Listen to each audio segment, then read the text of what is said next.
Right, mate. So we are live now. I'm just going to go through a bit of a disclaimer before we actually get started on the main video and we start seeing some people in.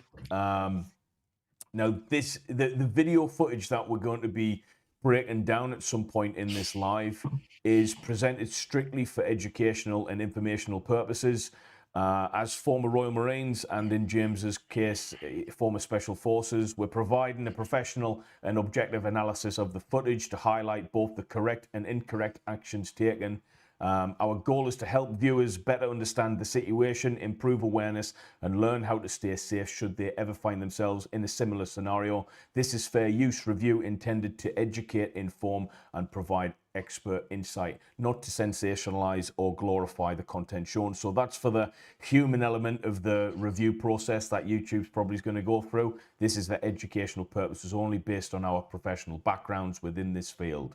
That's that bit done. Hey James, how are you doing? All good within this field. You was RMP, weren't you? No, Actually, yeah, you? yeah. I keep forgetting Yeah. about it. So yeah, I mean, there's reasons why I keep forgetting about that. What's it like? What's it? Is it a good number? Is it a good gig? I'll be brutally honest, right? But you get some good pistol course out of it, didn't you? You get some hoofing stuff out of it. I took that job, that specialization, because it was mind numbing at the time in a grav company. You know, once you've done like the rotation, and the rotation being you've done an op cougar, you've done a black alligator in America, you've done all the exercises in Albania, Europe, working with partner forces, yada yada yada. You get really bored knowing that you're going to be doing that for the next cycle again. So if I go to 4-2 Commando, they're doing that same cycle again and thinking, well, actually, that's not really what I want to do. So I specialized in RMP because it was, so if you're putting the core in top 10% physically, the RMP is up there with the intelligence guys, the intel lads with intellect, basically. So I wanted to challenge myself educationally. And that's all I did. I did that course with the intent of challenging myself and to go CP, close protection role, for the Royal Marines. That was the only place you could do it in the Marines. So that's where Have I you went. got to have you got to pass pistol assessment for RMP? You've got to pass an equivalent of I want to say yes. Yeah, I think you do. It's we had a lot of time with Glocks. But you do an APWT as well. What year was that? This was 2015 that I went there. Yeah, so the Glock was in, wasn't it? Yeah, yeah. Yeah, the Glock. You do a lot of pistol training. You do a lot of shooting. So you got a close protection unit, which is basically like run by the RMPs. It's pretty Gucci, to be honest with you. They do some tremendous stuff. Like that was my aim. Didn't materialize. I handed my shit in. You know, police trooping itself wasn't for me. I went for the purpose of going CP. And So, doing the long run.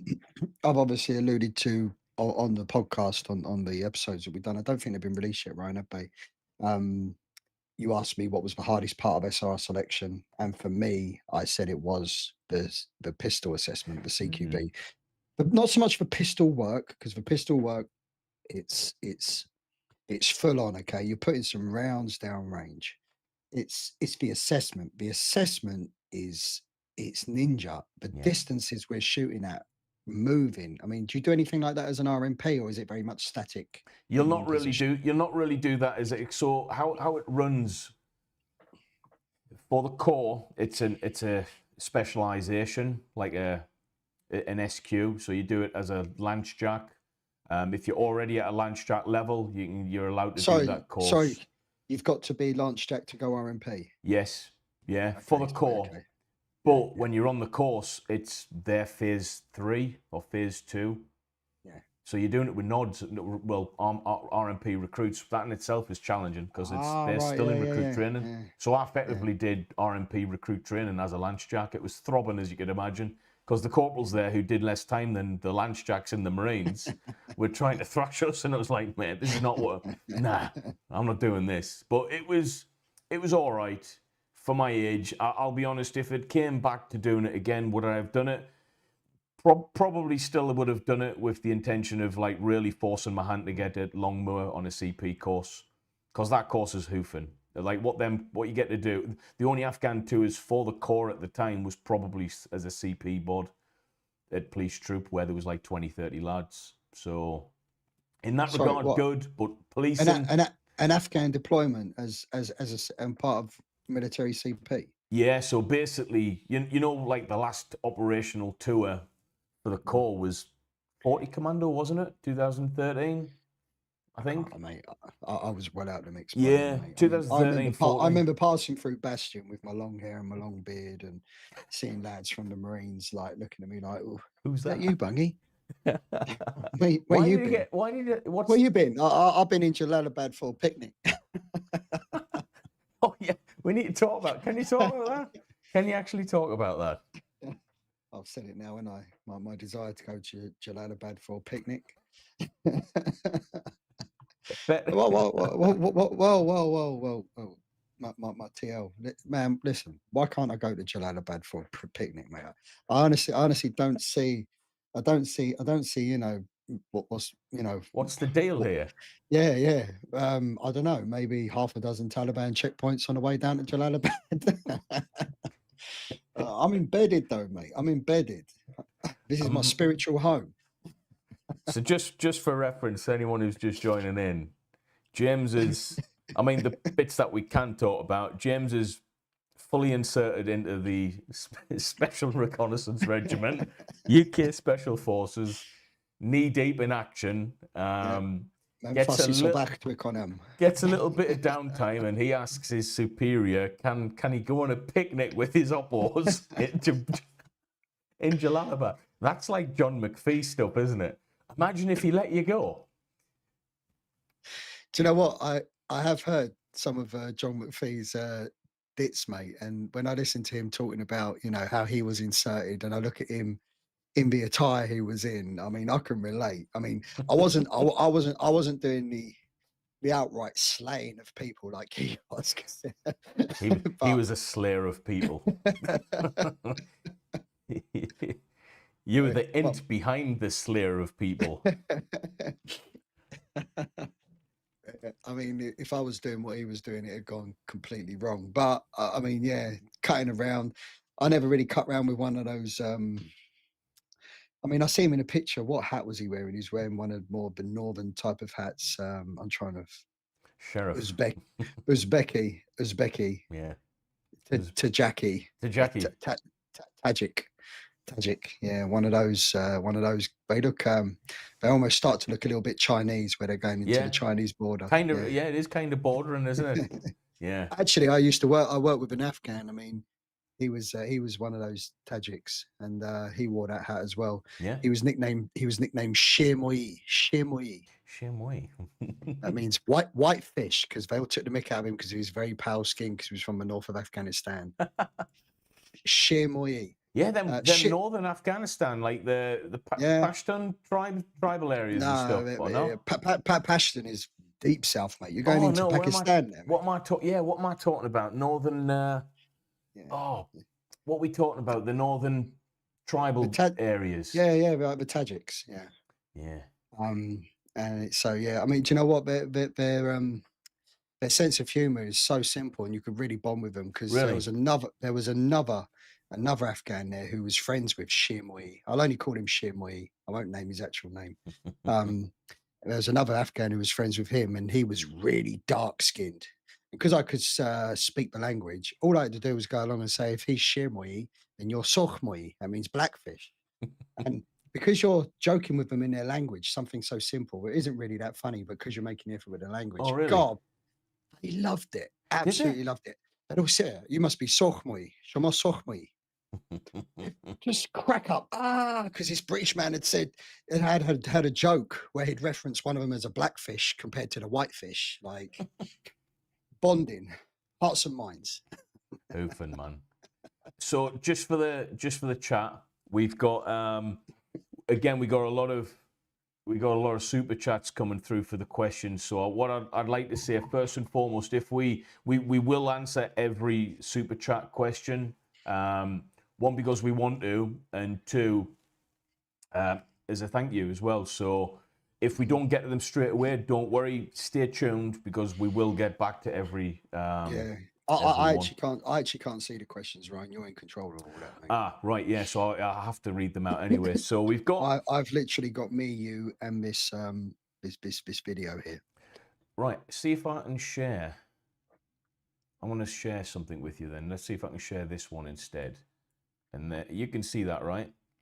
Oh yeah, I can see that, mate. Right, that's pretty handy. Just remind us to unshare it when I'm trying to do the, because guys, what we're going to do is we're going to kind of a chilled out session, really Sunday, talking about things, answering a few questions. Probably is orientated around your selection, James, because it's pretty new on the channel anyway. It's certainly new on the podcast, so people are chomping at the bit to kind of get a better understanding of special forces in general. We've got a lot of Americans in the chat normally, and we've got some cop footage to review. This is pretty. We've had a quick sneak of it. It's the American stuff normally quite different to the British stuff, right?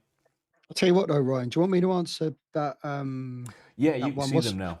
So what's the pass rate for SRR selection? What causes people to fail VWs? Do you know the pass rate for SRR selection? If I take my course, you're looking at a 20% pass rate, just 20. In the past, some of the courses, DNF, did not finish. Simply didn't finish. Didn't get to the end because everyone failed before the end. I mean, this was back in the old days when it was 14 in. Yeah. The pass rate is probably on par with the other two, SAS and SBS. The thing that fails most people, from my observation, from my experience with SRR selection, is surveillance. I've said this. I talk about this in the podcast. We've got those episodes to come out of me, Ryan. Yeah. Surveillance, but I said, just to describe it briefly, there's more of a description in the podcast than the episodes that are coming out. The concept of following someone, either in a car or in a vehicle, just follow someone, seems very, very easy. But when you add all of the elements to it, your position, their position, listening to it on a radio, having to read a map, position of other team members, them jumping on a different mode of transport, your exposure, other team members' exposure, assessing all of this, can you get anticipated where the subject's going to be? When you start compounding all of this and a whole lot of other data, surveillance is one of the biggest things that fails most people, from my experience in SRR selection, and also with the other agencies that I've seen, such as the police, counterterrorism Yeah. police. Surveillance, it's a tough cookie. It really is. And it's, you'd go into it and you'd think, doesn't seem that hard. Surely the harder things might be the physical stuff. I mean, for me, the hardest thing was the CQB, the pistol work. Not so much the pistol work on the range. The pistol work on the range was, that just drilling, but the actual assessments, super, super tough. You'd think there'd be harder things, but surveillance is the thing that catches people out big time. It's a completely new field set, skill set, isn't it? And it's a Oh, mate, field yeah, all yeah, on its own. Like, yeah. I mean, I haven't done anything close to the surveillance that you've done, but just to put a little bit of point of reference to understand just how difficult it is, I did surveillance as part of my close protection course. It was actually run by an old 14 int guy. I'm not going to mention names, obviously, but he was involved in certain procedures of moving from point A to point B without really giving any information away of who, what, where, when, and why. You'll probably know what I'm talking about there, James. And ours was watered right down, one, due to the nature of it being a civvy course, two, due to the nature of we had like 3 or 4 days at it, not however many weeks or months like you guys. I'm telling you now, that blew everyone's brain. No one on that element of the course was safe. It was the dynamics of the information that were coming in left, right, and center was unbelievable. And again, thinking that it's just following people or people watching, nah, it's not. It's so far from that. And I got a sneak peek of a very, very laughable, laughably Now, you think, basic Ryan, course. You take that sneak peek, and then you combine that with a threatening theatre as well. I So mean, you yeah, as well as taking into consideration all these skills that you've got to be on top of to achieve the objective of gathering intelligence, maintaining surveillance, maintaining control of a subject. Now you put that into a hostile theatre where you've also got the third party awareness. So you're too busy looking at someone. You know, you got hold of someone, you're gathering intelligence, you're managing your exposure, you're moving in when you need to, you're moving out when you need to, you're handing over when you need to, you're reading the map, you're anticipating where they're going to be, you're having the intelligence come in, which is giving you maybe a head start in where to go or what to do. And then you put on top of that, okay, I'm doing this, but who's watching me? What threat mm, am I under? yeah, Do you get what I mean? yeah, Yeah. yeah. I mean, I can only imagine it was pretty. Yeah. Is that where most people fall short? Mate, I've seen people I've seen people's just their heads, steam coming out their ears. They're on fire. You know, you might they're at 10,000 feet, mate. Yeah. Seriously. But then I see that also he added to the question, have you proved you can pass SAS and SBS selection? Listen, if you pass SRR selection, have you proved you can pass the SS and SBS selection? This comes up a lot on the TikTok, Brian, Yeah. as you know, mate, which is my main social platform. That's the one Mm. that I started with. That's the one I'm familiar with, and that's one I get most of the beastings on, as well as the good comments as well. What's your Um, Recruit Williams 924 troop? Is yeah, it? recruit Williams 924 troop. When recruit RCT Williams 924 troop. Um, troop, obviously not being troop, TP. TP, yeah. Um, no, you haven't proved that you can pass SAS and SBS selection, just like they haven't proved that they can pass our selection. The two selections, SAS and SBS, they have different components to their selection, but for the majority, it's the same. SRR selection is completely different. It's a totally different set of skills. We Mm. have to prove some of our fitness. Back when I did it, I had to obviously get through SEER and I had to get through the hills phase. That's proving my robustness, proving my fitness to actually maintain myself as a soldier, but also to prove that I could operate behind enemy lines and also get myself out of the situation should I be, in on the run or at risk of being captured. Um, but the selections are completely different. I would never ever sit here and say that I could pass SAS and SBS selection because I'm an SRR soldier, just as I would expect an SAS or an SBS soldier to turn around and say they could pass SRR selection. And Completely would different skill it sets. be uncommon for lads to jump ship in Korea if they fancy to change? Have you seen that happen before? Um, I've never seen anyone jump from one to the other perm. No, no, no. I've heard of it. Yeah, I've heard of. I actually was instructed on my course, on my selection as an SRR operator to Mm. be an SRR operator as a candidate. One of my directing staff, he was former 2-2, and he came Really? over. He came over, Wow. yeah. Um, and there isn't there. There are certain programs where you can jump from one to the other. I mean, I've mentioned before around 2014, I get itchy feet, Ryan. I get itchy Mm. feet. I'm like, oh, what's the next thing? What's the next thing? What's the next challenge? Around 2014, I'd done 4 years in the regiment. I'd done quite a few operational tours, and I was beginning to get those itchy feet. And I was training a lot with the 2-2 guys in the gym. And they were saying, why don't you come over? Why don't you come over? Why don't you try and why don't you come and do our selection? And I was really beginning to sit there think, I'll give it a do you go. know what? I'll give it a go. I'm old. I'm older. It's going to hurt, but that desire to give How it a old were go. you? Would it have been about 30-ish at the time? 33. Yeah, I mean, yeah. I know a lad who went through it past the age allowance. He had to ask, I think it was obviously directing staff or whoever, permission. Um, it does happen where they get through, but it's a big ask, like, just the recovery, isn't it? Like, Oh mate, yeah, yeah, yeah, yeah. Well, as a Marine, Ryan, in Royal Marine training, in those youthful ages, you get thrashed, and the mm, next day you're pretty much good to go again. yeah, I agree. I mean, I was borderline. I remember being 23, 24, going through commando training, the time I made it. Yeah, And I could still recover, but those 18-year-olds, it was like nothing ever happened, in truth. yeah. The only thing that in Royal Marine training, which I felt the day after, and probably for a few days after, 30 miler. Yes. Yeah. Couldn't walk My, my, properly. my feet were, they were swollen, torn to shreds, like It's bits. a weird thing, right? And I imagine like Yeah. the lads in the Falklands. Yeah. And the thing is, it's not with you that day. You do the 30 miler, you're fine. You go to sleep, you wake up, and the next day you're like, get out of bed and you put your feet on the floor and you're like, whoa. I'm a size 12 now. I was a size 9 yesterday. That's it. Yeah. Jen as well. Yeah, mate. I remember that. Trying to put my boots on. I was like, I can't get my feet in my boots. We're swollen up. Yeah, it's a brutal test. I mean, 30 miles, yeah, you can crack 30 miles, but it's the conditions, the kit, the weight, the injuries, the fatigue. You know, it takes months and months for your body to actually overcome that training. I heard a date that it was arguably over a year for your body to fully recover from that, but I don't know how true it is from the commando training anyway. We've got quite a few questions coming in from. Hey, Don Backer.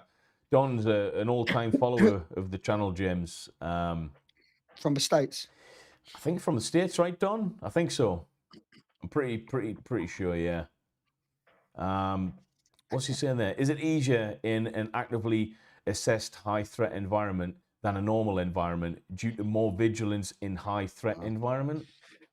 No, No? it's not. No, it's not. I mean, I've worked in, I can't say the theatres that I've worked in because we weren't supposed to be there. I mean, it's a hard one for me to It's very difficult. kind of, it is really hard for me to kind of describe it in a detail that does it justice. But just to try and paint a picture, I've worked against, adversaries that were incredibly switched on, equally as highly trained as us. And it's hard work watching your back whilst you're trying to keep hold of someone and watch someone else as well. It's really, really hard. Got Only Forces in the chat as well. Legends.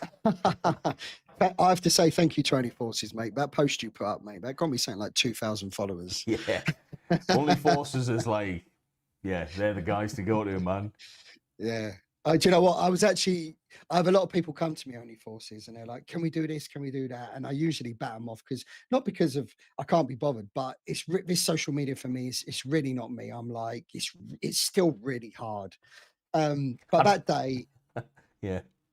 Honestly, that day, what I did was I thought, do you know what? Actually, I'll send you some of my best pictures. I sent you some ones which no one's ever seen as well. Oh, mate, that video that Only Forces put up at the end. Oh, that is the best. Oh, mate, do you know what? Actually, I have to say to Only Forces, I mean, I've been screen recorded a few times, and for you to screen record that is brilliant. Right, hang on. Was it? Did you recently do that at the time? Or did they catch you, or was that off an old? No, that was a live that I did one night when you wasn't available. I saved it on my phone. I came on live, and yeah, my fat fingers. It had the thing up where someone wants to join a chat. Someone wants to join a chat. My fat fingers were supposed to hit decline, but where my fingers are so fat, it hit accept. I found it. It's brilliant. Mate, this is brilliant. I don't think they'll be able to see it, will they? What was it? What was it about again? Look at this. Look at the state of that guy. I was actually trying. I looked at him and I went something like, "Mate, are you in Kandahar or something, mate? You look like you're in a mud hut." I mean, he said, "I'm in Pakistan." I was like, "Oh God, my Pashtun's really bad." I ended up saying goodbye to him, Khoda Hafez in Dhara. That's right. He didn't want to know then, did he? No. I think he kind of understood me a little bit because he was like, "Okay, see you later." I think I was thinking about it afterwards, and I was a bit disappointed in myself. I thought that goodbye in Pashtun was Hila Kawam. Hila Kawam. If anyone knows any Pashtun in the chat and can either correct shall we listen to this? Shall we listen? I want to hear this. Let me know if you can hear this. I don't play games, man. What are you talking about? Mate, you're on the wrong podcast, right? You're on the wrong podcast. What? Yeah, game. Mate, 1 match. Whoa, stop. You look like you're in Kandahar or something, mate. Where are you from? I'm from Pakistan. Pakistan.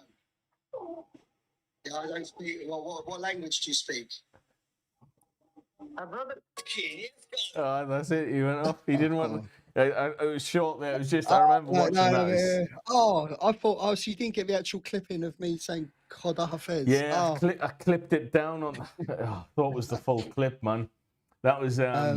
It basically wanted to play games, and you're like, how can I put? I'm sure you won't take offense to this. If you look my at like, naivety.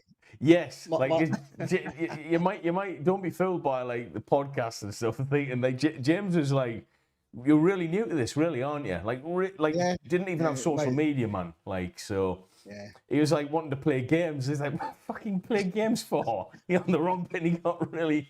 I think you can play games on TikTok, can't you? Yeah, I mean, I wouldn't know how to do that myself, to be fair. Wink, wink, I prefer. Yeah, there's one there. Should UK military use starvation of food as part of training? Only heard of mountain leaders doing this. Their trainees struggle with this. Well, the mountain leaders, but people doing their ML course struggle with being starved of food. I think that starvation of food should only really apply in any sort of survival course. I think. I Yeah, agree, yes. there's no need for it, in regular training. It's kind of like, do you need to practice being wet in the Marines? I mean, once, yes. After that, it's like, I know we like to do it in the Corps anyway, but it's like Yeah. everyone knows that being wet in the field is pretty shit, Yeah. Oh, we got a massive super chat there from. Right, how do we pronounce your name? Solly? Is it Solly? From 3020 in a YouTube vid titled "The Making of a Modern British Soldier" by Ben Griffin. He's ex-SES, isn't he? Claiming UK USF knowingly transported civilians to be. Oh, I don't want to read the rest of that. Sorry, just in case. Right, let me just read that silently. I know who he's talking about, Ben Griffin. I've watched some of his stuff. I'm going to tackle this probably as a similar way as James would probably tackle this. He was in a regiment that I wasn't part of, so I can't comment on anything that I wasn't part of, really. And if he's claimed that, well, put it this way, me and James haven't claimed or let out any information that would bring any of our respective regiments or units into disrepute, so I can't comment on that, mate. Well, thanks for the super chat, buddy. That's why it was double the price, that one. Thanks. Thought if I double the price, I'll get the answer. Yeah. What I will say, and that is war is war, and everything you can imagine probably happens in war on either side to some shape or form. It's not nice, is it? You've been there, James, countless times. Yeah. Fucking shit, Yeah, it is horrific, mate. It is. It really is. You know what? It's like when you come back and you try adjusting to this society and you look back over everything you've done, and maybe the military hasn't got your back anymore. You haven't heard from anyone back in the regiment, and you've got your own struggles, and you look back over it and you just think, what was all that for? What was all that blood and that carnage and that displacement and that disruption and that, just absolute brutality for? Mate, humans, man, what can you say? We'll be looking back if we get to that ripe old age of, I don't know what age we'll reach, but, what does TRT restrict or, I mean, TRT is probably good on the age. I'm gonna say it enhances, yeah, if done correctly. If I fall down a set of stairs and my bones are stronger from TRT, then I mean, if I fall down the stairs and I don't break a hip or an arm and end up in hospital and end up catching some virus in hospital that's going to wipe me out, because that seems to be a common thing when you get older, doesn't it? Well, actually, mortality is based on. I was reading this. I'm not a doctor or anything, but I read on this kind of stuff. The number one cause of mortality once you've reached like illness. I mean, yes, it's the diseases and stuff which you've got, but it's body weight is a big thing. Like a lot of people who end up dying of anything, most of them were of a low body weight. They didn't have anything about them, so to speak. That's very generalized. Yeah. But having a bit of body mass seems to, good body mass, muscle mass and stuff, helps you with a lot of stuff, doesn't it? So, can I just go back to that one about the the starvation of food as part of training. So mountain leaders, obviously, they do an incredibly comprehensive survival course. Yeah, I it's mean, horrendous. I think, to my knowledge, it may be out of date. I'm sure their survival exercise is 3 weeks long. I'll look at it now. 3 weeks. This is for British MLs. I don't know if this question's coming from America. We obviously have our mountain leaders, Royal Marines, which, in my personal opinion, is the hardest course in the military. MLs, I agree. if you look at it on paper, if you look at the criteria, the duration, the training program, I don't know if it's changed, but it beats selection hands down.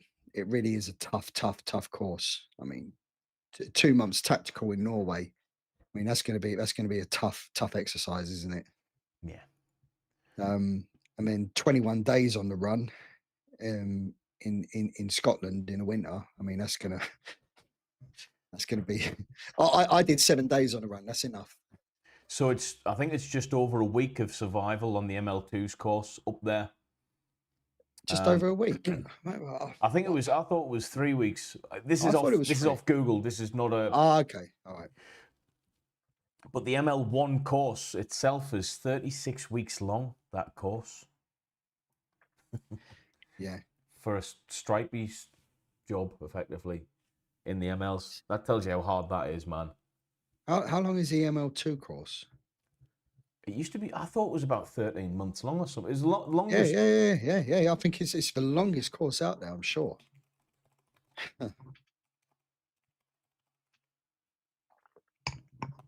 How long is the ML2 course, Royal Marines? 34 weeks long.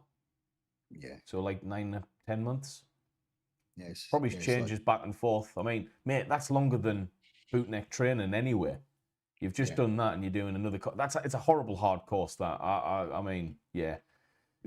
Look, when you were bouncing around the bazaars in the Corps, everyone respected the hell out of the MLs. Yeah. They were held. We got who we got. Oh, we got another. Oh, it's Solly again. Thank you for the super chat, buddy. Nick Cameron. Oh, hang on. I need, let me read this first.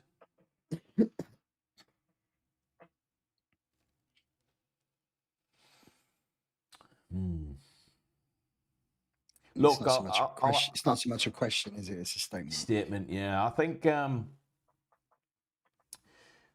yeah. I mean that. Yeah, it's not a question. But thank you for the super chat, buddy. Sorry again. Do you agree with this? Do you disagree with SF soldiers whistleblowing? Yes, I do. Yes, I do. I do. I mean, I'll try and put a bit of context around that. I mean, if you want to go ahead, Brian, but I've got some context. It's how I verbalize it. You know. I'll answer that while you think of your. So you got to understand. I think how whistleblowing works anyway is the identities of the whistleblowers protected. So for me, the bit I have trouble with is, do we even know that it's SF lads who came out with this in the first place? That's up for grabs. I mean, of all the lads I know, that's not something that any of them would. I mean, it's difficult. I don't see any of them shooting their own. I don't know. I don't see any of them throwing anyone under the bus. They're just that kind of creed. What I have seen in Australia happen is attached ranks. Definitely. I mean, the big. That's the point. Yeah. Are they SF soldiers? Are they attached ranks? Well, did you see the big kick? The big fuss that was kicked off with the Australian SASR. It was attached ranks who whistle blow on them and blew them kingdom come. You know, that's kind of died down now. So I don't really see the lads doing this, if I'm honest with you. But I'm just, that's just an opinion. That's not any statement or anything. My opinion is, listen, do I agree with SF soldiers whistleblowing? No, I don't. As much as the higher powers that be the higher ranks, the commanding ranks, the government, not the British government, the government of any Mm. kind of military in question, as much as they have to accept that, along with the role of SF, what they're being asked to do, the proximity in which they're being asked to do it, under the conditions they're being asked to do it, as much as they have to accept that sometimes things are not always going to go in accordance with some conventions. You know, let's be real. You're in the SF world. You know, you're being asked to do extremely high risk, high level, high tempo, high pressure stuff. As much as the powers that be need to accept that, the SF soldier also has to accept that whistleblowing, that that's out of the question. It's all. Does that make sense, Ryan? It As much does. I mean, it's a two-way, it's a two-way street. I'd It's a like to two-way street. mention that there's a reason why I don't want to use certain words to describe power functions, but powers that be, there's a reason why the powers that be have plausible deniability for them even being in an area of operations in the first place. There's a reason why they can deny that individual groups such as Hereford, Poole were even there if it goes wrong. So it's like, if they can deny that you were there, I mean, it's like, do you know where I'm trying to go with that, James? Yeah, I just think that, you know, as like I said, as much as the powers that be should accept that, okay, we're going to ask our elite, high level soldiers to do certain things in certain situations, in certain scenarios, and we have to accept that the outcome is probably not going to be completely ideal, because it's not the reason why it's SF is because it's not ideal. The SF soldier needs to also be like, part of my agreement in that is that I've joined a regiment. Look, you've got someone like me who's come not public as an SRR soldier. I've come public as a Royal Marine. It was 924 troop. But, you know, I'm embracing it in a way from fitness and mental health and, Yeah. you know, just advice on the military. But would I ever be a whistleblower? No, no. But that, you know, that's, in my eyes, that's part of the agreement that I made with the military, kind of like bit behind the scenes, you know, like, I'll be an SF soldier for you. I will keep, I'll keep, you know, certain information, which I hope I do still to this day. I will keep that, you know, compartmentalized. Yeah, I think that's the key here. It's like, accept what you're part of. I will say this: I don't know anyone who joined. Let's just go with even the Marines. You know, I didn't know anyone who joined the Marines to do wrong. Put it that way. Yeah. Oh yeah. No one joined It's the Marines to say, the "Oh, I'm hard going to way go to- out to this. I'm going to go out to some certain particular theatre and be an outright killer."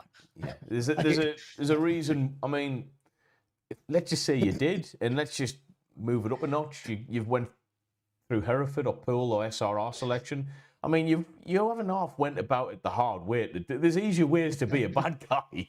I mean, these guys are, you know, they're the good guy. We need to remember they're the good guys. Does things go wrong? I could imagine that there's more room for error for things to potentially go wrong at that kind of critical level of operating.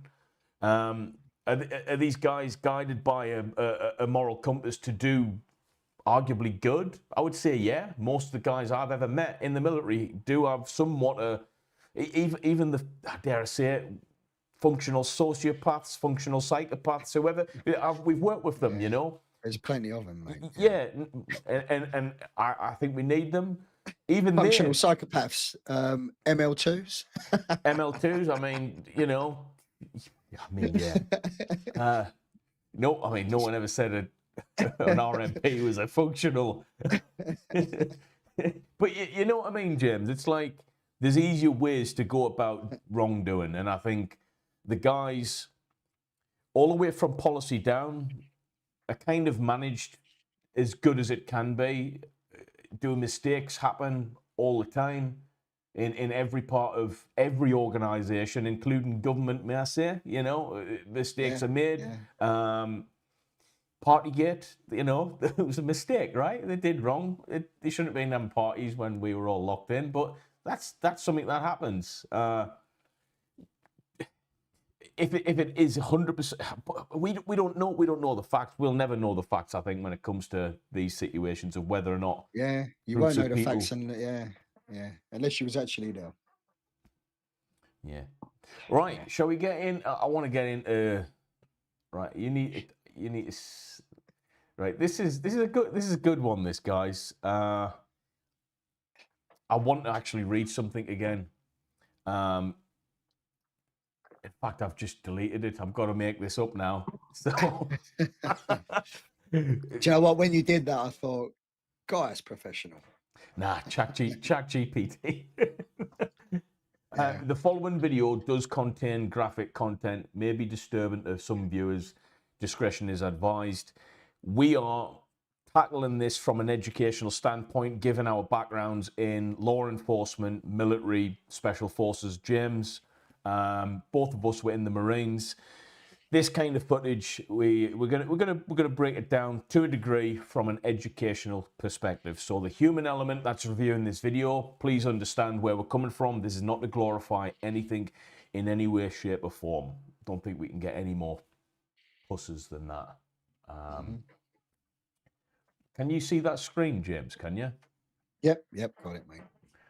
Right, I need to figure out what the hell I'm doing now. Let's actually, before we get into that, one more.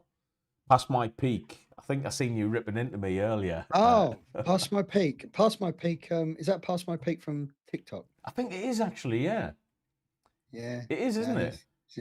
He's one of the good ones, man. He's one of the good ones. Yeah. I believe.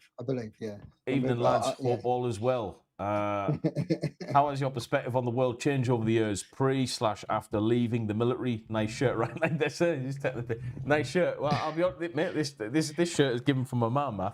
She works in a charity shop. I think that's where it's from. Bless her. Perspective on the world since leaving from experiences. Do you know? I'll tell you what. I can answer that really simply. I actually have a diagnosis of enduring personality changed as a result of accumulative exposure to excessive combat. So, how has Yeah. my perspective on the world changed? Apparently, according to the psychiatrist, my personality has changed completely. So let's put that in simple terms. You kind of have no choice about the change that's taken place. Like, yeah, things is different. Oh, mate, it's totally different. And do you know what the psychiatrist did? The psychiatrist said, is there anyone I can speak to with regards to how you was before you joined the military? And I said, but one person who's seen everything, the one person who's seen all my struggles, me being my happiest, me being my lowest, Mum. has been my mother. I didn't prime my mother. I simply said to the doctor, there's my mum's number. I gave my mum a call and I said, doctor's going to get in touch with you. I'm not going to sit here and tell you what he's going to ask you. All I want you to do is just answer him honestly and talk to him quite openly and frankly. And that's all I said.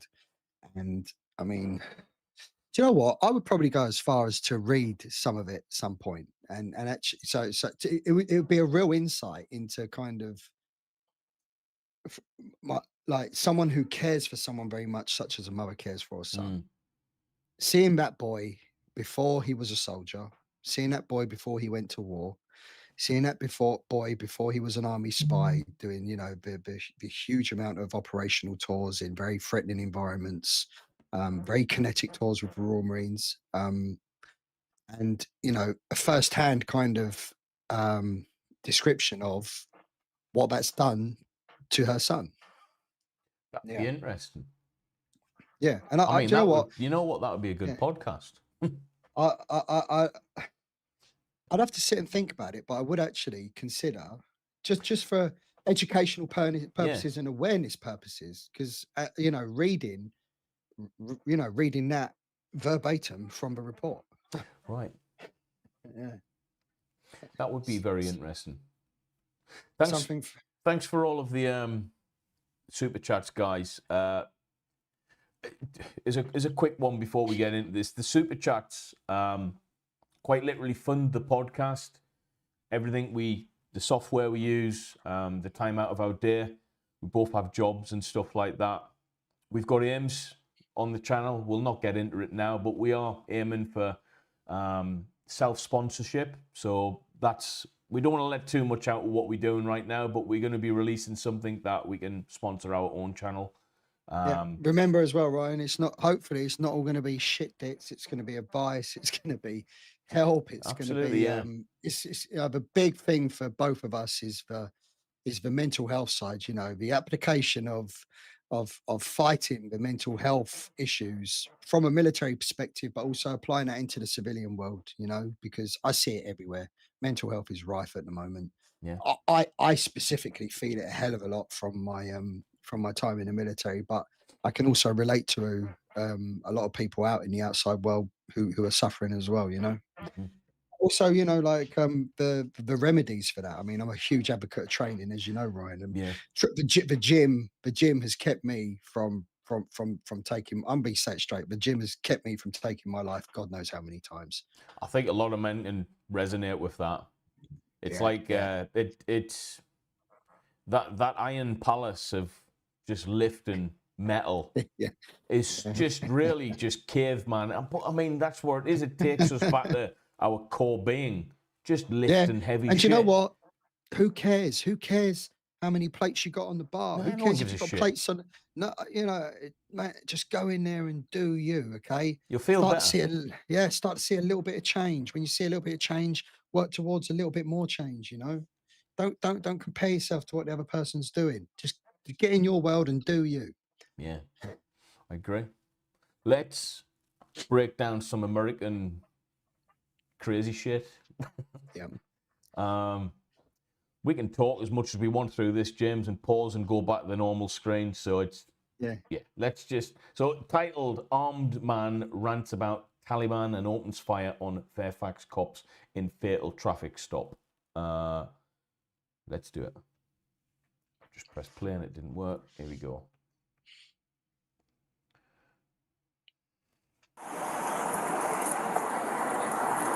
That was a heck of a stop, sir. I have a gun and I'm armed. I'll let you know.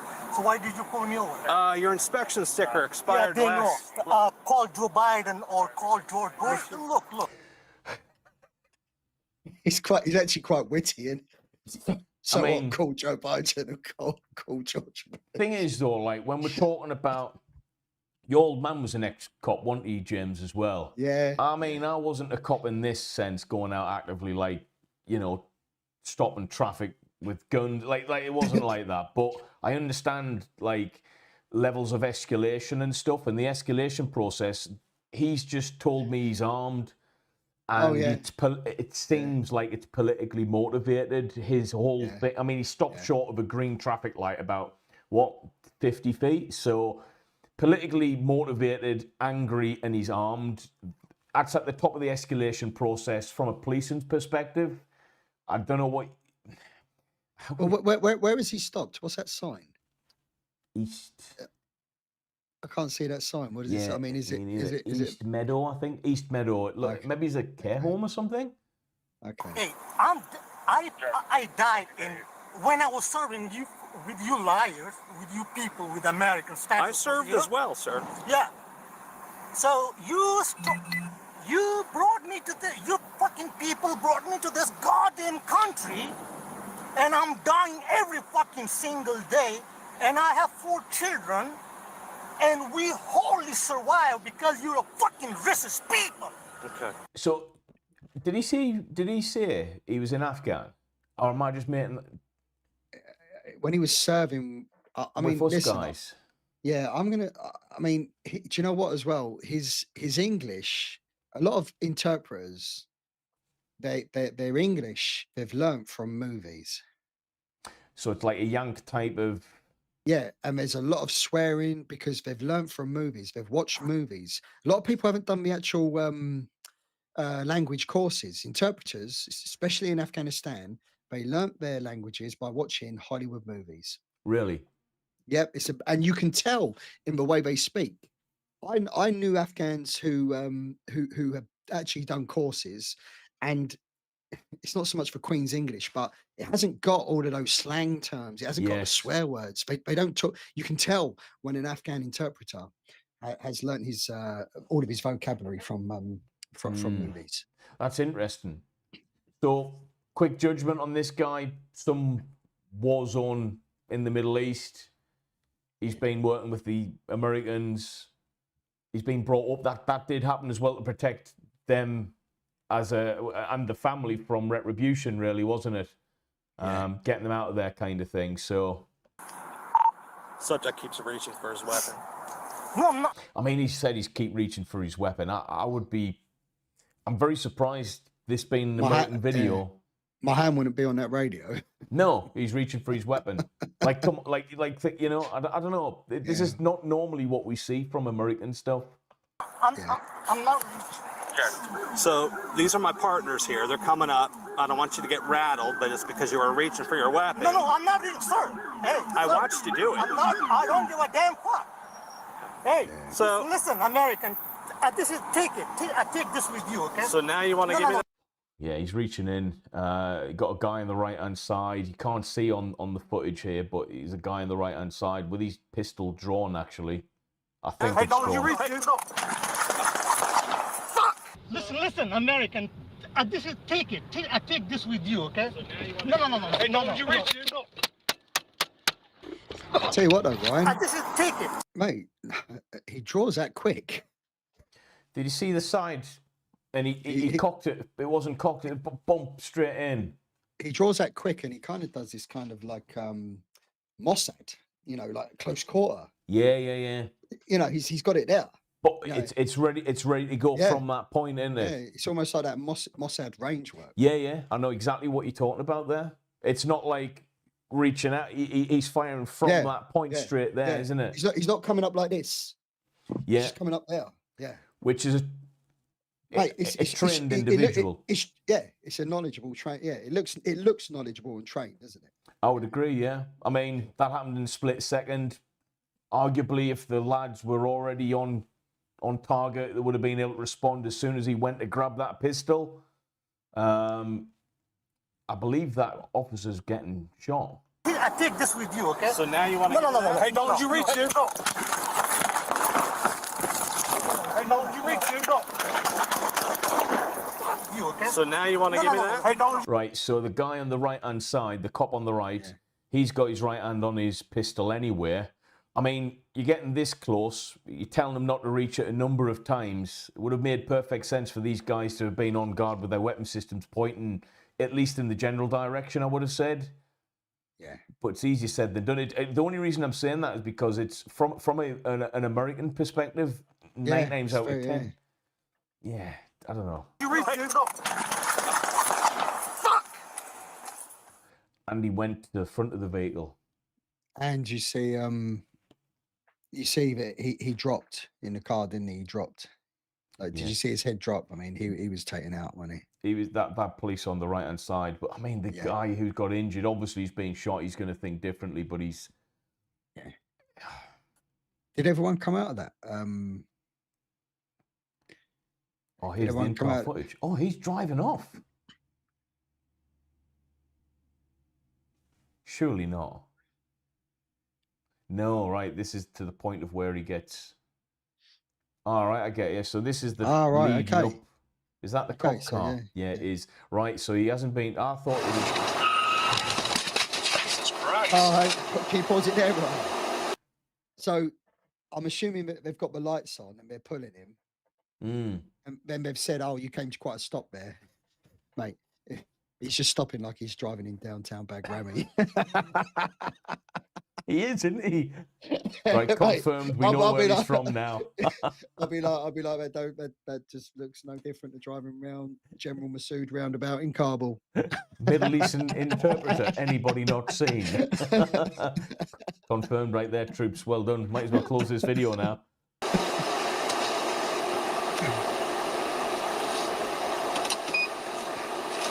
I mean, this is a long video, so I'm gonna. So why did you pull me over? Your inspection sticker Yeah, expired they last. know. Call Joe Biden or call George Bush. Oh, it was a random. It's quite funny. So call the Padre. Padres office is just down there. Yeah, Got any yeah. issues? I don't even know what an inspection ticket is. Obviously, the American viewers will know. MOT Trust. probably is Is it? equivalent. I don't know. Is it a tax? I don't know. Whatever it is, but yeah, it sounds like it. But Yeah, James, you've got a baldy tire on your motorbike. yeah. What do you want me Cheers, to mate. do? Yeah, what do you want to do? Just go and see the Padre about it. We've got a couple of super chats. Let's blast through these very quickly, mate. I'll advice for someone. Oh, right. This is an important one actually. I'm going to read this because for educational purposes and all that, and actually it's what the channel's about. We've just been talking about advice for someone considering suicide. Seek help immediately. Yeah. Oh man. And this is just Solly asking the question. Actually, he's asking a few questions. It's not like a. Do you know what I mean? Listen, for me, I used to go and see the doctor, and they'd be like, "How often do you think about suicide? How often do you want to take your life?" And I'd answer it every day, and they'd look at me and they'd be quite panicky, and I'd look and go, "Listen, well, hang on, I've answered your question. It's every day, right? It's not a nice way to live. That's my problem. It's not a nice way to live. But don't worry yourselves. I'm not going to do it because I look at the things I've got in my life that need me. My two boys. I wasn't seeing my boys at the time. I've only just started seeing them, as you know, Ryan, after 5 years of not seeing them because of my mental health issues. Yeah. But at the time, I was working, trying to put money in the bank, so that I could provide what little I could for them, even if it was just from a monetary point of view.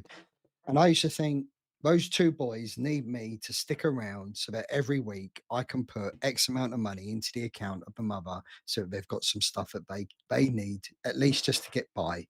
Trainers, some food, whatever. And I'd latch onto the things that need me. That was the first thing I did.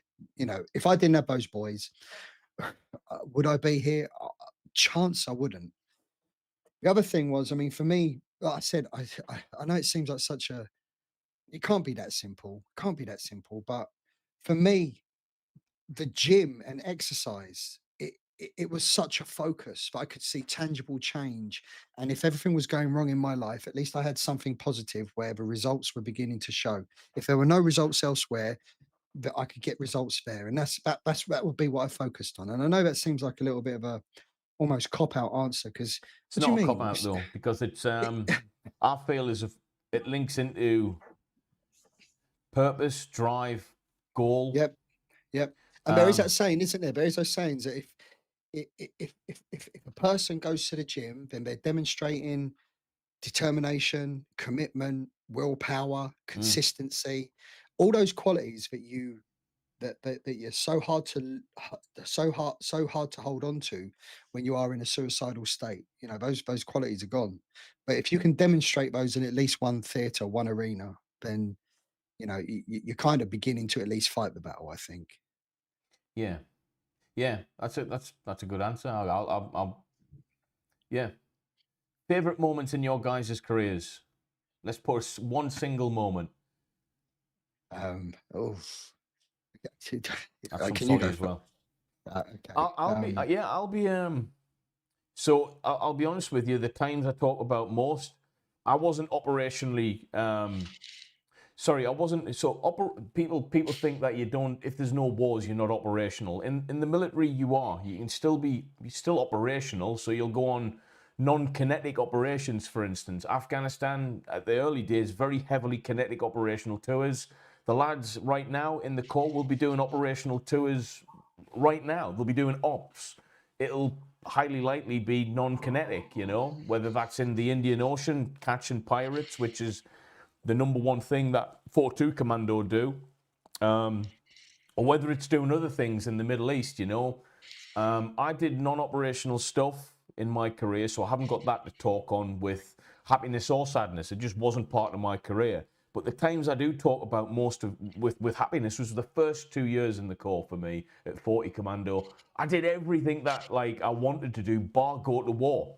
And the older I get, the more I think I've swerved a bit of a curveball on that, and that's just the way I've changed my opinion. But I had a lot of good times in the Corps. I met my best mates, went all over the world, spent 6 months on ship, going to different countries, getting pissed up and stuff with my mates all over the place. And I got to do some pretty cool stuff without the dire consequences, if that makes sense. So, Yeah. first couple of years at unit for me, I loved it. Also, Ryan, we've also spoke about this before. Getting the green lid. That's probably one of the best times in the military. And do you know what? I've got my SRR beret here. I never wore it. Yes, But it didn't come anywhere close to actually getting your green lid. And although you've done nothing at that point, you've just done training. There's something very special about getting your Royal Marine Commando green beret. I think it's because the transition from someone seeking purpose and getting it, the green lid validates everything you've just been trying to do for the past 32 or so weeks. You're in, you know. And it's been a slog, isn't it? Yeah, I mean, would you do it? I would do it again for a TV program with you. So Chris Terrell, if you're watching, we want to do command. I'm volunteering ourselves. We'll go through commando training as me as it certainly as it has been. You're still in quite good shape. I'm already carrying 32 pounds of weapon. I don't need any more. But from an operational point of view, I won't mention the theatre. I'll still toe the line on that. But I had the pleasure of the privilege, and the responsibility of leading an operation in a theatre where I carried out like a covert intelligence gathering against a network that had intended to detonate 10 tons of explosive, 10 tons of explosive in a VBIED. I mean, just for reference, what does 10 tons do on a grid square, James? I think the initial wipeout would have been it was about a kilometer wiped out. And then the aftermath of that would have been, your usual insurgent fighters moving in through the devastation to carry out as much suicide bombers, to carry out as much devastation as they could before they either clicked themselves off or were taken out. So for context, historically big, potentially. Yeah. Well, the impact of it was assessed that one, it made the entire insurgency network in that particular theatre have to totally reassess their MO, their operational tactics. They actually stepped back and were like, "Whoa, we need to change how we operate now." I believe it got informed to the highest levels of the White House. I think at the time it was Barack Obama was in power. I mean, for me to hear that the next day and to think little old me was like leading that operation, you do get a sense of, I've achieved something. I've had an impact. What other details could I say on that? Yeah, it was just being given that responsibility to lead that operation there, where it was successful in gathering that information, and also that was the other thing. Yeah, so whilst I was thinking, had that explosion had gone off, it would have completely had a massive impact on the actual exit strategy of all of the forces in that area, of how to kind of put that theatre of operations to the bed. And you know what? I've probably said enough there. Everyone's thinking, "Oh, you've said the name. You've said the name without saying the name." But the key thing here, you've not said it. So ticking the box. So key takeaways for this armed man at current. We've got a lot of. I'm not going to go through all the footage, but what's your thoughts to? What's your educational input on this so far, do you think? What? Or takeaways, rather. I just think they're very, very incredibly relaxed, considering the situation that's presented to them pretty much immediately. I've got a gun, I'm armed, and although I've not said it, I'm agitated. Yeah, and politically motivated, it seems, as well. Well, it is politically motivated. He's mentioned it.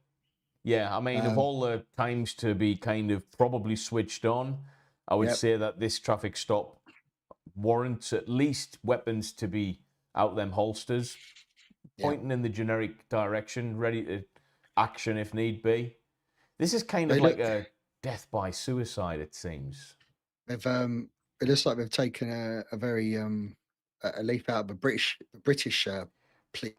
policing. Yeah, and yeah, I mean, standard police. I mean, I would even argue if it was our armed guys, they would have been Oh yeah, yeah, they would have yeah, been yeah. ready. So it's Well, that's it's hard, yeah, yeah. It's hard to analyze that one because if a firearm's involved anywhere here in the UK, it's then definitely yeah, it's escalated. that's isn't true. Actually, yeah. It? No, Yeah. I don't have a driving license. Why not?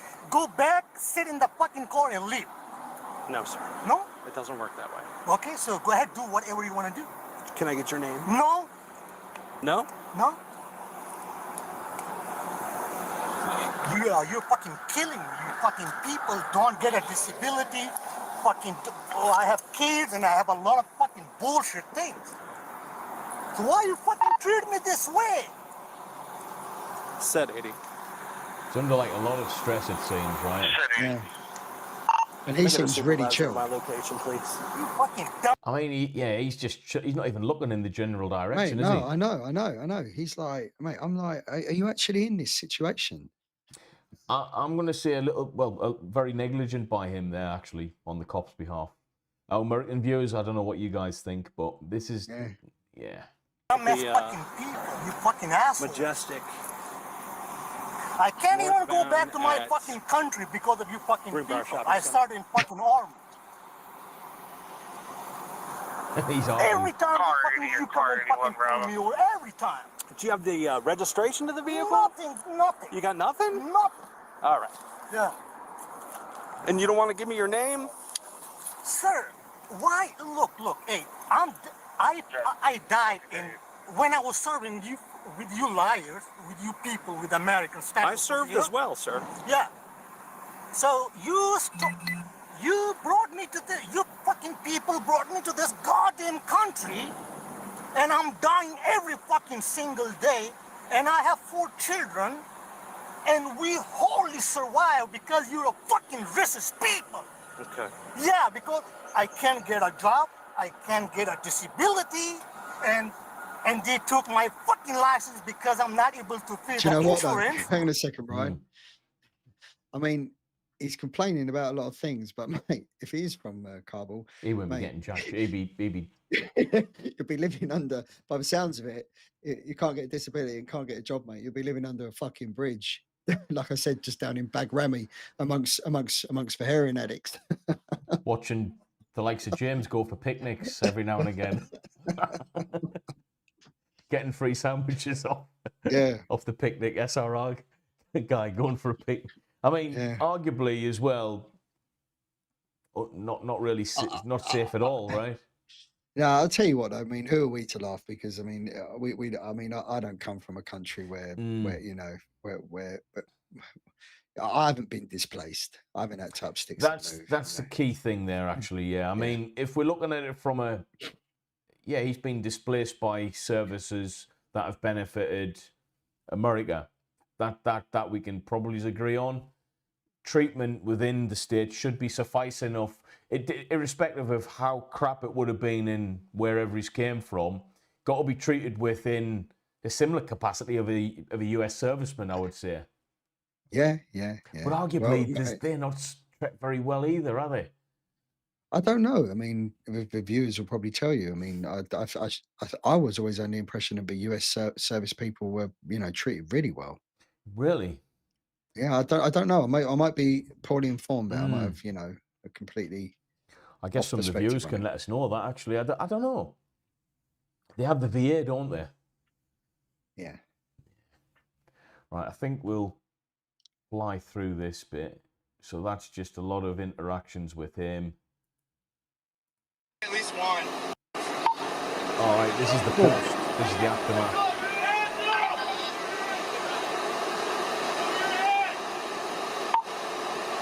Where's the ambulance staging? Right, so he looks like he's been taken out off that last interaction they had.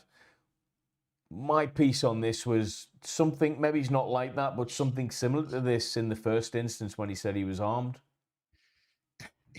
I don't know if the is it riot shields or ballistic shields might have been a little bit too much of a visual escalation. You know, you are trying to.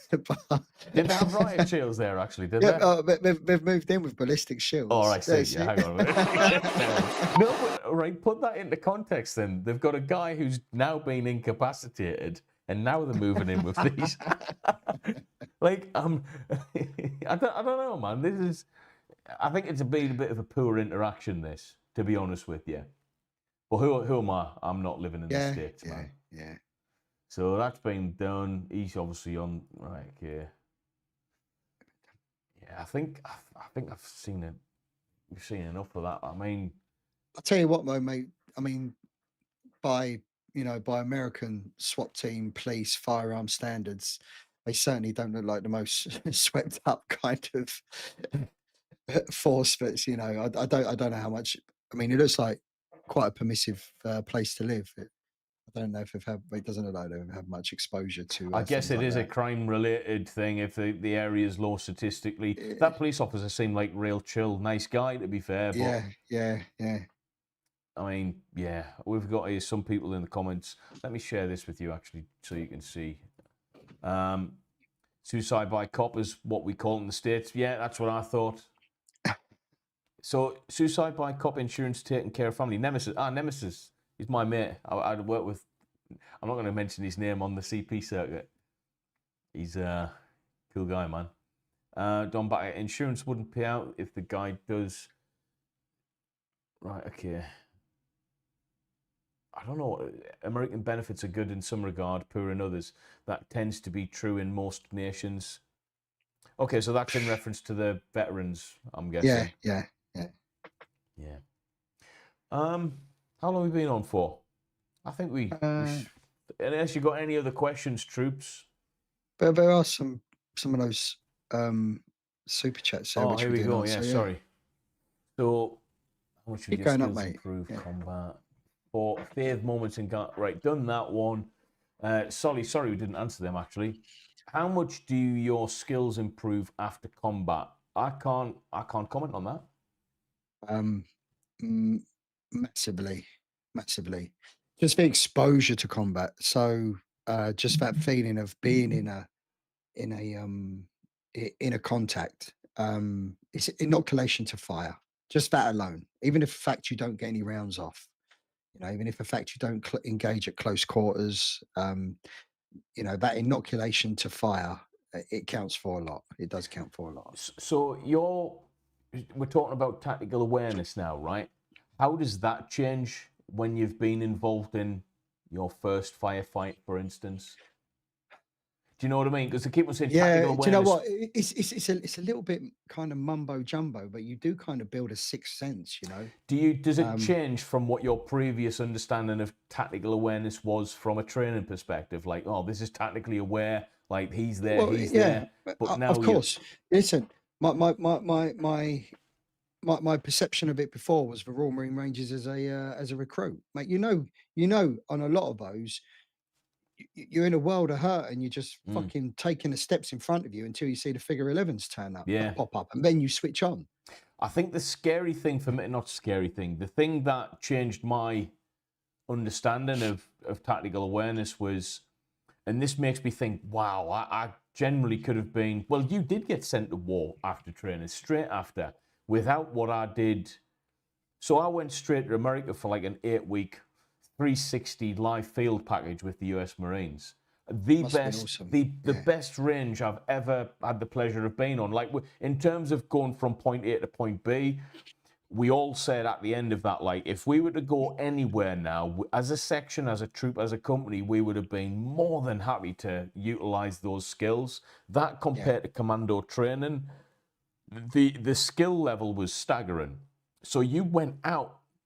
I mean, one, it just proves that commando training is suffice, but two, that it's a lot of training not to have as well. You know what I mean? I do know what you mean, mate. But then also from the SRR perspective, I mean, take out the combat side of it, tactical awareness. In the SRR, you simply you cannot switch off one part of that tactical awareness, because your whole operation has been planned by yourself. You have given orders to everyone on your team, and as well as knowing your every single move. I'm talking to the footstep, and that's not an exaggeration. If you need to get from point A to point B and you're not doing it with a map, you've got to memorize that. You've got the distance. You've worked out how many steps that's going to take you. You've taken the terrain as well, what effect that's going to have on the steps, the time it's going to take you to do that. That is the level of detail you're going into to make sure that you are tactically getting to where you need to be, just for the say route in or route out. As well as that, you know where every single person in your patrol is, how far spaced out they are. When they come to a certain stop short or certain RV, where their position is going to be and what their responsibility is going to be. Mm.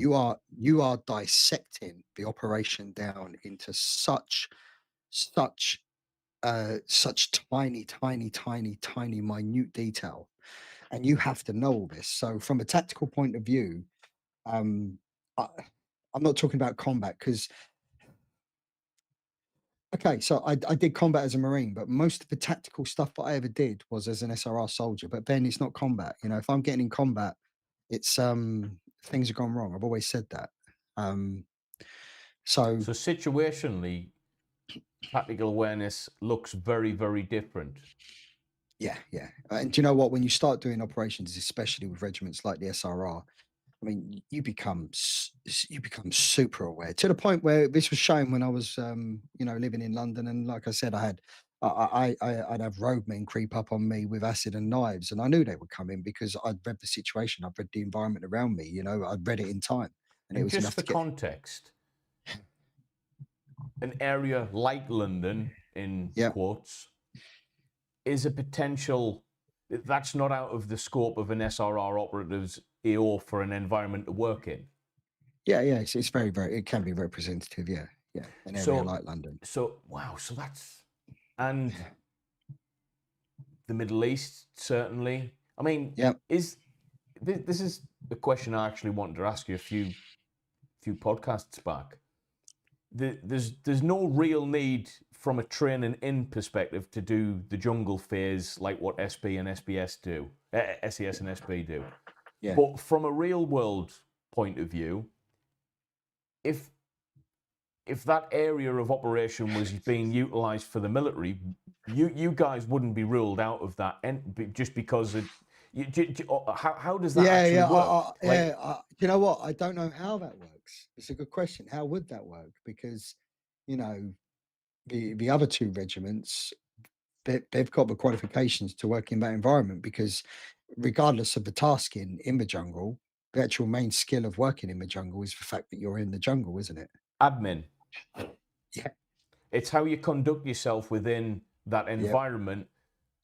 Granted, SB, SES, they work very intensely there. The gunfighting, the ranges, everything. It's yeah, very, it's yeah, very, it's everything has just went right in like this. The yeah, the yeah. the arcs of are smaller now. The area that you're navigating from is smaller. The room for error is smaller. Everything's just went in like Now, that. the only thing I will say, one of the things that you've just reminded me of there is firing arcs. The arcs that we use in SRR training are, do you know what? I can't remember the number, but they are scarily small, scarily small. Interesting. Yeah, That SF arcs are. I mean, I don't know if almost anyone actually. non-existent. Like they're there just for a look. We've got a notionary arc here. Yeah, yeah, yeah. We can. We've done a range assessment type of Do the ticking a safety parameters box. exist? Yeah, yes. We need to have one. I mean, I'd imagine it's probably not too far from the truth that we need to have one. There it is. Yeah, that's interesting. I want to ask this one first before I answer a few more from Solly, Yeah. just because it's in my brain. I think it's an important one, this. Past my peak. Thank you first and foremost. Does empathy work against you in the military? I'm 28 now with 2 kids and a third on the way. I emphasize with people a lot. More is it to do with age, do you Do think? you know what? Empathy. Does it work against you in the military? I'm going to wear my heart on my sleeve here. I'm going to say yes. I think I'm in agreement there. It's a handicap. It is, But yeah. it is from my time in the military. You listen, I've done 2 operational tours with the Royal Marines. When I talk about Royal Marine operational tours, they're frontline. They're not. I'm not. You know, obviously everyone does their job, but I'm not back at Bastion handing out trousers and boots. No, Um, you I'm gravel belly in it. yeah. I'm in the Sangin Valley. I'm in Goreshk. I'm in Kajaki. All of that, whatever. Um, Empathy wasn't a part of my world, and to put it into context, my partner now, that's one of her biggest criticisms of me. She says, "You have zero empathy." And it's a trait that stuck with me from the military. And it's probably one of my biggest handicaps in Civvy Street. Isn't that interesting, though? Yeah. So Yeah. It's one of the biggest things that holds me back from getting on in society. very, Zero very. empathy. So, in short, you say yes, it is a handicap. I agree. I think it's a handicap. Now, when I went through commando training the second time, I was with my now wife. I was the only lad to get through commando training, stick with her actually, because lads just think, you know how it is, you know. Yeah. And I remember just to get through training, I remember physically saying, like, sounds weird. This like if I was to have said something to myself, I would have said, right, I need to turn that off. It would have been empathy. And I think I remember actually physically going, right, I need to switch the F off now for a period of time. There's a period of time where I don't care about you and your problems and your needs because I really need to get through this. I will not get through this if I give a shit. That sounds really selfish because it is selfish. You have to be to get certain things done in life, and that And was one of them, man. And you must have went through that and some. Yeah. You know, when you're in a theatre like Afghanistan as a bootneck, and you know what one of your oppos catches it up that day, you go in, and you know, you, like I said, you might wake up in a mud hut, sleeping in a mud hut in some sort of like old Taliban market that you've taken over, and he wakes up on the cot bed in the mud hut with you. It's all right, yeah, let's get the hot wets on before we go out on patrol, etc. And then you come back later and his bed space is empty, you know, because he hasn't come back that day. Empathy, there's no place for it because the patrol still goes on the next day. The tour still carries on. You want to start sitting there with some sort of emotion, some sort of empathy, some sort of fucking reflection. In my eyes, it was a fucking handicap. You All become a right. weaker individual. The section becomes And weaker. I didn't deliberately do this, Ryan. I didn't deliberately sit there and say, right, time to man up. It was automatic. If I look back over it now, I had zero feeling, See, nothing that's whatsoever. that's a key difference in me and you. Then it's interesting. I remember having to physically turn that on. It was something that I found very right. I think it's a parameter. Empathy sits on a scale for me, and it fluctuates. It's for me it fluctuates. I know it fluctuates. Sometimes I can be very empathetic, sometimes not. In the core, around about that period in life, I was moderately empathetic, and I really switched it off to get through that to almost zero, you know. But it was something I had to focus on, and I had to switch off, and I felt bad about it actually. And some guys just didn't. It was just like that. Boom. A lot of guys actually. I think that's actually a key trait of a good bootneck. It wasn't like practiced. It wasn't exercised. It wasn't implemented. It just happened. I remember one particular day where the the Chinook took off with one of the lads in it who sadly was no longer with us. Yeah. The air support arranged to fly past in honor, you know, where they come by. I can't remember if it was an A-10 or I can't remember what particular aircraft we had out there, but whatever it was, came past, tipped its wing, and you know, in a you know, hats off to you type thing. A salute type.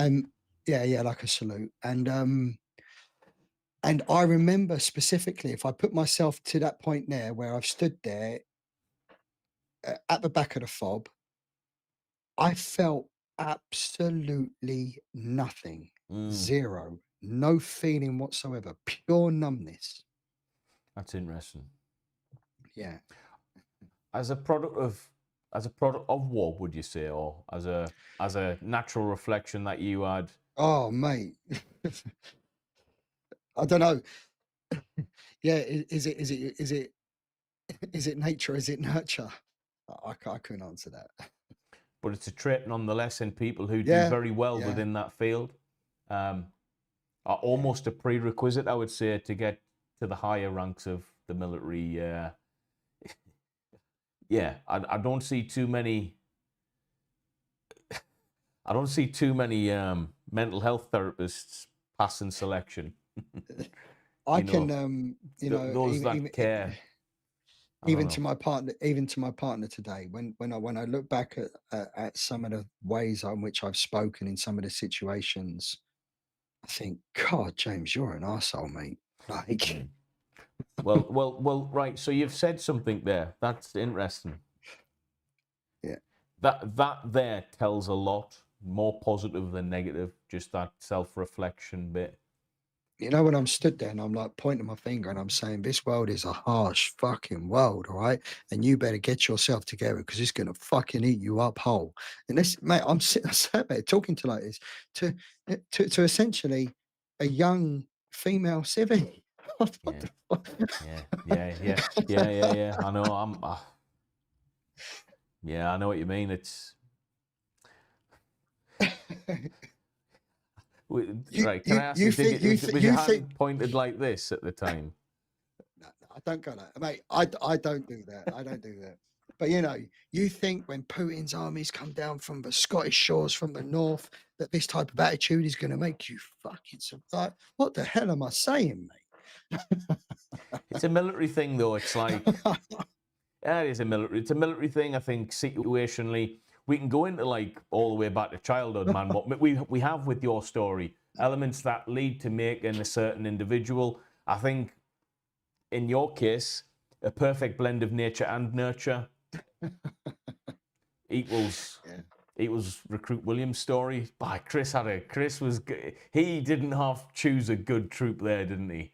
To be able to get that, like out of all the troops, if he was 21 troops earlier, he'd have gotten me Mate, the thing, but do you know what the crying thing was? on For Baptist Run. for the first part of Command on the Front Line, he was all over Adam Collins and Terry John. I mean, I Yeah, was just sat, I the was stunt sat. guy. Yeah, I mean, but Adam Collins was he was used to the camera. He was one of the stunt men. He was one of the ninjas on Batman. You know the Batman Is that film. really? He was one of the ninjas. You know, Yeah. oh, the one with is it Liam Neeson? Yeah. Yeah. You know when the ninjas come in all dressed I like know the scene. Adam Collins was one of those ninjas apparently. And then obviously Terry John, he was very charismatic, West Indian, you know, West Indies, you know, Caribbean. Mate, I was just sat in the back, being a grey man who just happened to be quite strong and just getting his head down. And you know, it wasn't about me at the beginning, was it? Weeks 1 to 15 was actually about those two. Yeah. None of them made through the first phase as well, interestingly. I don't think he did he, the stunt guy? I can't remember where he got to. I know Terry John Freddied on the 4 mile speed Oh, march. wow. Yeah, yeah, I mean, any part of that course is Freddyable, isn't it? So Yeah. Well, mate, I was talking. I mean, I've got one of my TikTok reels at the moment where I talk about the one thing that got me. bottom Fireman's field, carry. Fireman's carry. Fireman's carry. Fireman's carry. You know, out of everything that could have got me, the fireman's carry got me. I had to retake Everyone's got some. No one is getting through that without a hurdle. And if you are, the training team are going to create one for you. Simple as that. it. They will. Yeah. Here's a question for me, actually. Solly, why did you fail first time, Ryan? Second, easier. So it's easy for me to say this, but I'm gonna say it the same way as I've said on podcasts about me going through 2-3 SAS selection as a reservist. For for all the people out there that'll, you know, chirp in with this and that. Okay, yes, I'll just say on here that I did fail the first time.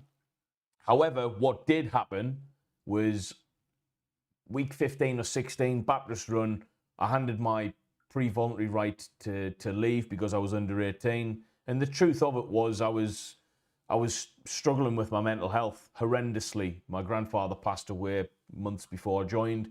I was 15 when I joined, 16 in training. And life was just fucking shit, man. I'll be honest. And if life is pretty shit and you've got real, actual, tangible mental health issues at the time, trying to crack commando training is not the right place to be. Like, it's just not the right place to be at all. And I found that out hard. So much so that probably 4, 5, 6 years of my life after that was essentially down the pan. But that's for another podcast. Second time, was it easier? It was easier knowing that I was in a much better place to be able to tackle it, and actually when you want to get something, it's not even a matter of fail, really. James will tell you that. He read a book about a bootneck who became a spy, and you followed that PAM you want to get through, and if you've got a good plan, things do become easier, I think. No point trying to crack the core if you don't know what you're doing it for. Like, no one really I'm just gonna crack this. Nah, you can't just crack that course. You've got to really want to be there. So second time was easier. Absolutely, it was easier. Not because the course was easier though. There was a lot more to learn the second time round. I'll give it that. The first time was just thrashing after thrashing. Second time, they'd have been in Afghanistan for years at that point, so the stuff that they had learned and brought back was definitely different. You know, there was kit that didn't exist in 2005 and 6 when James went through that existed in 12, 13. So easier, yeah, second time. But yeah, I failing that the first time. In my head, we'll call it a fail, but it was a learning experience I didn't know I needed, to be honest with you. So, yes, so sometimes you do need to fail in life, I think. And also, Ryan, you were what, 23, 24 going through second time? Yeah, I went, See, 23. I was 24 when I went through, and I found that age was the perfect blend of Perfect. physical capability and maturity. I mean, hypothetical situation. You've got a corporal who's probably younger than you or the same age. Oh yeah, yeah. I yeah, mean, yeah. Well, Lieutenant Rogers was 21. yeah. I mean, Yeah. I know you as a person now, but most guys who join at that age do have a bit of something about them. You're not joining like a knitting club. You have a bit of something about you. You've probably had a few scraps before you came in. Life's probably thrown you a few curveballs. You've drew the short straw a few times. Not to be disrespectful to anyone in the training teams, but I wasn't intimidated by anyone. I wasn't scared in the same way as I was in the corps. I was just nervous about failing, obviously, but I certainly wasn't bothered about like a corporal or anything. They were the same age as me. I wasn't bothered, you know. I mean, how did you feel about that in regards? I'll be honest. My ego got a little bit better of me sometimes. Only on Did a it? very confidential level. I was like, Of course, yeah. I found it quite hard to kind of take orders from people that were younger than me, and Yeah, same. also, but that's, you know what, I've never said that. But I'm just telling you how I felt at the time. Same. I felt a little bit below them, you know, and I didn't like it because I was older. Yeah, well, Yeah. yeah. I mean, in terms of life, they're the sprog, aren't they? You know, Yeah. So I've never said that. I mean, I just remember feeling that. feeling that. Yeah, feeling that at the time.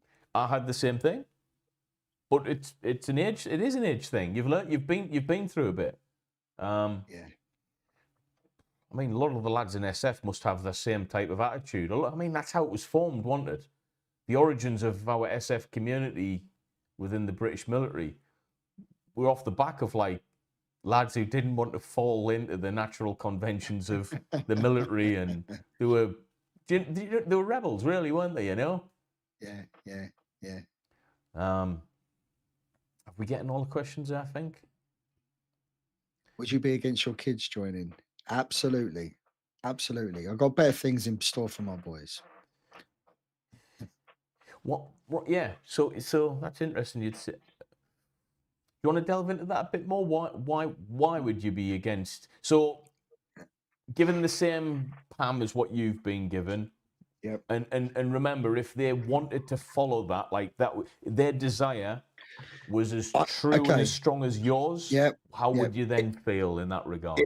If they were adamant, I would sit there and I would say to him, listen, there, there's a lot on the line, okay? There's a potential for you to make some huge sacrifices, okay? Depending on what's going on at the time, if the sacrifices are not going to be possibly your life, it's going to be your connection to a society. This society here, which you've grown up in, my kids happen to grow up in like pretty much a 1950s quintessential English village. You know, they're very, very lucky in that respect. um, you know, this society here, which you know so well, which you're very comfortable in, prepare possibly, not definitely, possibly to lose all connection with that. If you've had the run that I had, one of the biggest things for me was losing connection with society. Mm. Pretty much taking me a stupid amount of time to get back to grips with that. Um, if I have got back to grips with it at all. Um, if they were still adamant, you know, and I could sit there and say, look, what about this career? What about this career? Why, you know, you're not going to be in your own bed.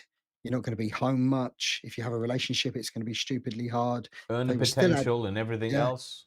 If they were still adamant, I would turn around to them and I'd say, okay, if you're going to do this, it's SF or bust. I would say that. We're gonna. This is the blueprint. Yeah, I'm going to say it's SF or bust, mate. Seriously, I'd say that to them. Okay, if you're adamant you want to do it, Interesting. Yeah. it's special forces or nothing. Okay, so you go into whatever part of the military you're going to go into with the end game of being in UKSF. And you've got two boys, so I'm on the opposite end. I've got two girls. I'm going to go straight up no, regardless of their wants and desires. And my reasoning is, how do I say this? I've got a strong opinion on females in the military anyway. I'm not against females in the military, but I would be against my daughters as females joining the military. Period. I think of the Corps as if you're gonna, I joined to be part of an absolute band of warrior guerrilla men. Mhm. That's what I signed up for. And I just don't think my daughters should be in that group. that's just, I don't know. That's fair enough. That's fair enough. And I don't want to say better for them, because for me it was fantastic. I'm doing this YouTube entity exists literally because of that green lid. I mean, with a podcast as a result. So it's given me a lot of positives in life. But I think the natural progression of things, I would like them, because of me being part of this, to hopefully do something a couple of steps above, because this isn't the be all and end all in the military. There is other good things in life, like, you know, you can go become a CEO of a company, you can work for a financial services somewhere and reach the heights of that. You can do what my wife's doing, does crypto and stuff. And it's like, well, there is actually other good careers you can do and make a lot of money from it without getting the negative mental side effects of that career as well.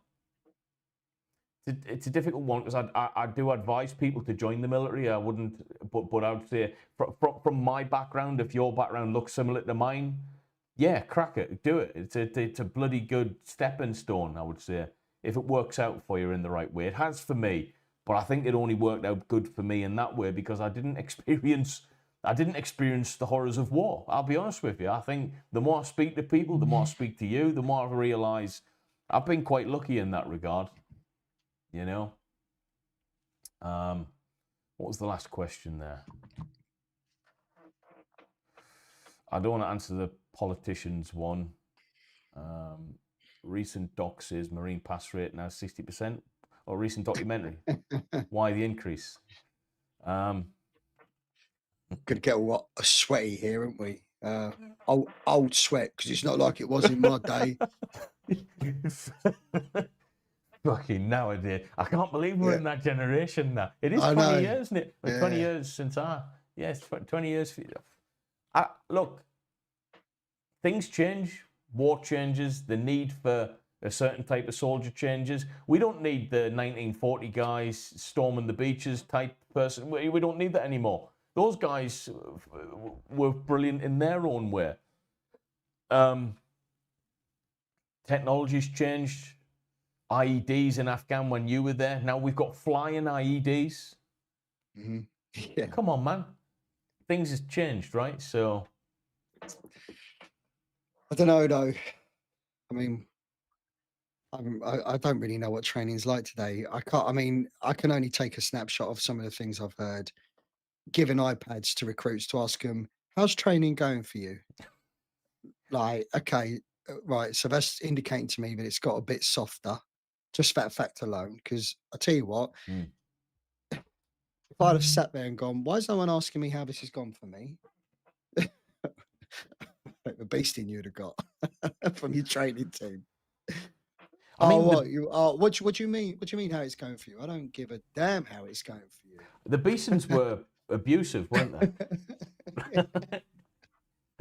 I heard that they put a limit on the amount of press ups you could give a recruit in That in one itself should tell you a lot. I mean, limits. What the hell? I guarantee you'll have been given press ups until your arms exploded. And also the other thing as well, like safety helmets and safety nets on the assault course. Yeah, very much so. Yeah. Whoa, man. If you fall, you fall. I mean, look at the original ML course. Don't fall. That's what they weren't allowed to fall. Why? Because you'll die. I mean, that should be that's the best safety net you can ever get, isn't it? The knowledge of your head will crack open and you will be off this planet. You won't exist anymore as an entity, a physical entity anyway. So listen, I don't know what Royal Marine training is like at the moment. I'm not here to say whether it's harder or whether it's easier, but from the things that I have kind of heard, like I said, with regards to the surveys as to how it's going, or with regards to the helmets and the safety nets, I'm going to take a guess that it's just becoming easier all round, hence the higher pass rate. Yeah, I agree. Got a good one from Ben Gill here. James, you'll like this one. Yeah. What do you think of Ant Middleton for mayor? London mayor of what? Mayor of London. Yeah, he's reformed mayor of London now. At the moment, I'm cutting. I mean, I cut around London all the time because that's where I work, and I go out there on my bike, and the clutch on my motorbike is really taking a hammering because now, because of Sadiq Khan's 20 mile an hour limit. Like my motorbike does 20 mile an hour, over 20 mile an hour just on the clutch, like with the torque in the engine. So you can imagine the nightmare I'm having. You need a moped. As long as Ant Middleton, I know my S1000R is it's like it's just screaming to just please, can you get me out of first gear? So if Ant Middleton's willing to kind of maybe not burn out every clutch and have every engine drop out of every vehicle in London, then I'm all for it. Fair play, man. I don't think I mean, I think in truth, it's never going to happen. No. But the world, listen, our country is too it's too woke, it's too PC for someone like Ant Middleton to take a role like that. Admittedly, he's got his fans, he's got his influence. I can see it, I read about it. But the majority of people, I mean, if I'll tell you about my experience in Tesco's today, Ryan. Honestly, mate, this is the struggles that I have with Civvy Street. I've gone in Tesco, I've done my shop, and I've got a bottle of wine.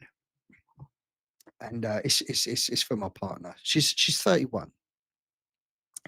Put it on the belt, paying for it, and my partner looks very, very young. She's 31 though. It's that good skin like my wife, Melon, and ID in a bottle. The lady behind the counter said, "Have you got ID?" She went, "No." She said, "I can't serve you this then." And I went, "It's for me." And she went, "But you're with her, so I can't serve it to you." Really? And I went, okay, so what happens if I was with my kids? Yeah, exactly. And she went, oh, that's different. I went, It's okay. no different though.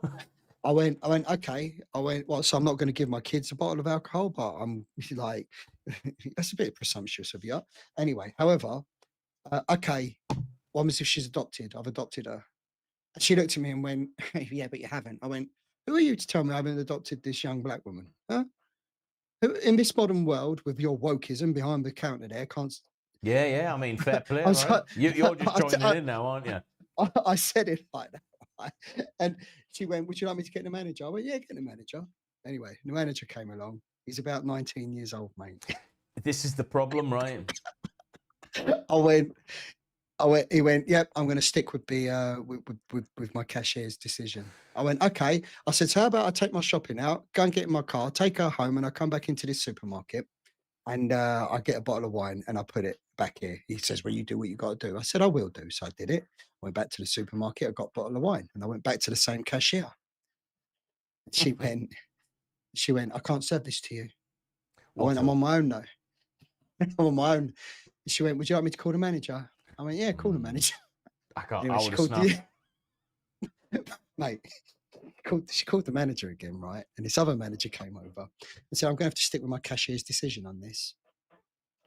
And I'm sat there and I'm thinking, right, the first time, the geezer that came over and spoke to me the first time, when I was fighting in Afghanistan, when I was in the dead ground, that old saying, when I was in a dead ground, he wasn't barely even in the playground. He was swimming in the nutsack, wasn't he? Mate, and you know when you think seriously, like this wokeism, It's broke society. And the way that my head is with regards to me trying to adapt to this, I think I'm living in a fucking matrix, Ryan. Right? I'm like, are you a robot? Are you like NPCs, aren't they? That's, are you? Yeah. Yeah. Are you that programmed by the state? They are. Are you that indoctrinated by the state that you can? They clap at crises on the doorstep. That's what type of people. That's the the other clappers. thing I said. I walked away and I went, you know what? No worries. I said, I bet you're the type of people that wear masks and you think COVID's real. And I walked off and I had to get out of there. Like, and I'm Excuse me, guys. I'm just going to do a disclaimer here. Is that disclaimer stuff? I don't know. It used to be. I mean, if it is, it's for educational purposes. So, I just like, mate. I was just like, do you know what? I can't.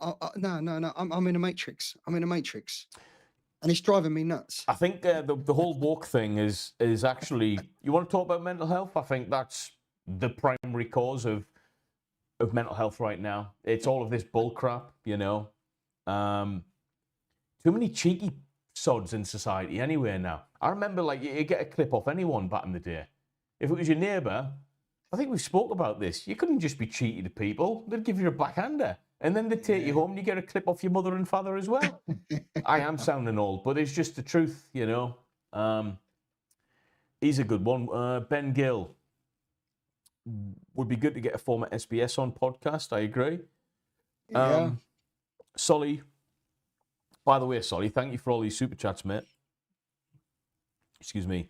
Marines much better. Other infantry on deployments. I mean,